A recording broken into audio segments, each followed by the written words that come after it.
Kecelakaan beruntun dua truk versus pickup, Jalintim Palembang Betung macet.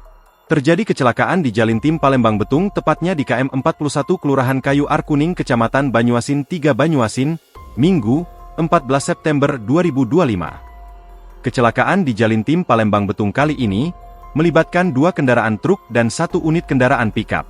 Akibatnya, salah satu kendaraan truk terguling menutupi pada badan jalan hingga menimbulkan kemacetan.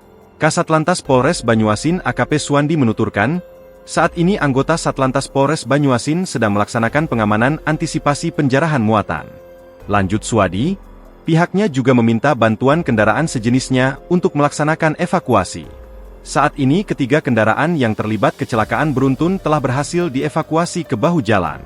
Satlantas Polres Banyuasin meminta kepada pengendara untuk tidak mengambil lajur berlawanan, sehingga tidak menyebabkan kepadatan kendaraan dan bisa segera dilakukan penguraian kendaraan. Download Tribun X sekarang, menghadirkan lokal menjadi Indonesia.